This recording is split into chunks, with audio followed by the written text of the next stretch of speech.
श्री स्वामी समर्थ स्वामी सेवेचा सत्य अनुभव। पैसा था नहीं, रास्ता दिखता नहीं और हिम्मत रोज टूट रही थी। तब एक नाम ने संभाल लिया, हर परेशानी दिखती नहीं है, कुछ परेशानियां चुपचाप इंसान के अंदर बैठ जाती हैं। चेहरे पर मुस्कान रहती है लेकिन मन हर रोज हार मानने लगता है। आज बहुत से लोग ऐसे ही जी रहे हैं और ये कहानी उन्हीं की है। जब हालात समझ से बाहर होने लगे, वो एक साधारण सा घर था, न ज्यादा बड़ा न ज्यादा छोटा, बस जिंदगी चल रही थी। घर में महेंद्र, उनकी पत्नी सुमन और एक बेटा।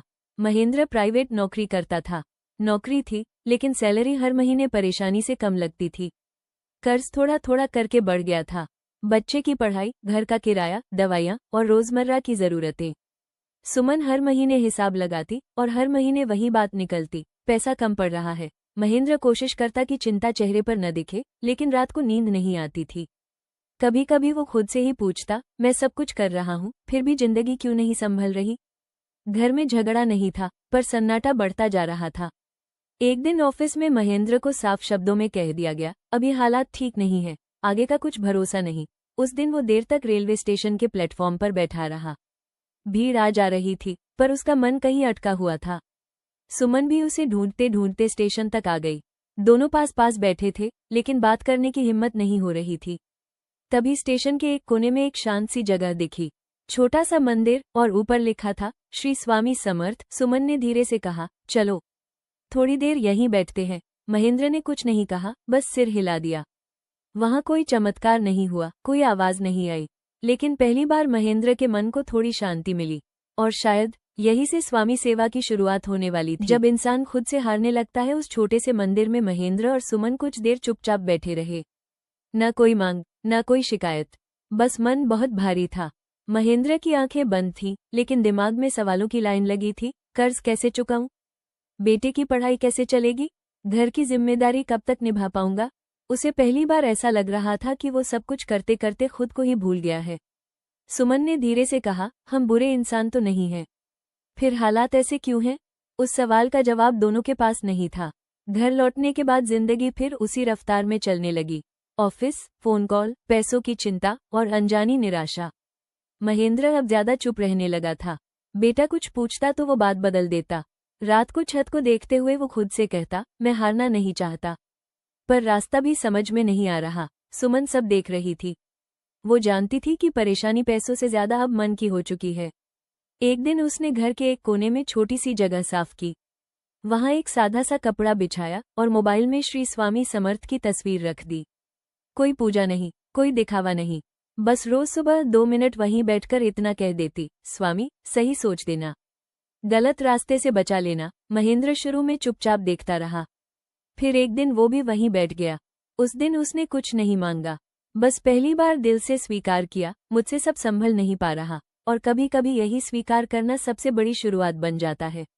धीरे धीरे महेंद्र के अंदर एक बदलाव आने लगा। चिंता पूरी तरह खत्म नहीं हुई, लेकिन अब वो हर बात को अंत नहीं मान रहा था। उसे समझ आने लगा कि हालात बुरे हैं, लेकिन वो खुद बेकार नहीं है।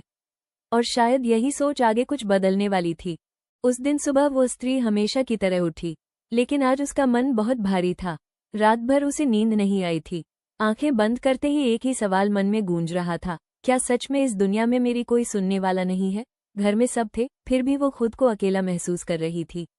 पति काम पर निकल गया, सास के ताने रोज की तरह कानों में गूंज रहे थे और वो चुपचाप रसोई में काम करती रही। तभी उसकी नजर दीवार पर लगे श्री स्वामी समर्थ के फोटो पर पड़ी। न जाने क्यों आज दिल भर आया। उसने धीरे धीरे हाथ जोड़ दिए और बोली, स्वामी, एक स्त्री होना क्या इतना बड़ा अपराध है? सब कुछ सहते सहते अब थक गई हूँ। आंसू अपने आप बहने लगे। कई दिनों बाद उसने दिल खोलकर रो दिया। उसी पल उसे ऐसा लगा जैसे कोई उसके सिर पर हाथ रखकर कह रहा हो, डरो मत। वो घबरा गई। इधर उधर देखा, कमरे में कोई नहीं था, लेकिन आश्चर्य की बात ये थी कि उसका मन अचानक शांत हो गया था। दिल में जो तूफान था वो जैसे थम सा गया। क्या ये सिर्फ उसका वहम था, या सच में स्वामी ने उसकी पुकार सुन ली थी और यही से उसके जीवन में कुछ बदलने वाला था? उस दिन के बाद उस स्त्री के मन में एक अजीब सा विश्वास जन्म लेने लगा था। दुख तो वैसे ही थे, पर अब वो टूट नहीं रही थी। अगली सुबह जब वो रसोई में काम कर रही थी, तभी सास की आवाज फिर गूंज उठी, पुराने ताने, पुराने शब्द। पहले जहाँ वो चुपचाप आंसू पी जाती थी, आज उसने सिर झुकाया और मन ही मन कहा, स्वामी जो भी है आपको सौंपती हूँ। और उसी पल ऐसा हुआ जो उसने कभी सोचा भी नहीं था। दरवाजे पर कोई आया था, पड़ोस की एक बुजुर्ग महिला जो कभी उससे ठीक से बात भी नहीं करती थी। उन्होंने अंदर आते ही कहा, बेटी आज सुबह स्वामी का नाम लेते लेते तेरा ही चेहरा आंखों के सामने आ गया, इसलिए चली आई। स्त्री हैरान रह गई, आंखें भर आईं। बुजुर्ग महिला ने उसके हाथ में थोड़ा सा प्रसाद रखा और बोली, सब ठीक होगा, बस भरोसा मत छोड़ना। उस पल उस स्त्री को समझ आ गया, वो अकेली नहीं है। शाम को जब पति घर लौटा, आज उसका व्यवहार भी बदला बदला था। बिना किसी बात के उसने बस इतना कहा, आज दफ्तर में मन नहीं लग रहा था, घर आने का मन कर रहा था। स्त्री ने कुछ नहीं कहा, बस मन ही मन स्वामी को धन्यवाद दिया।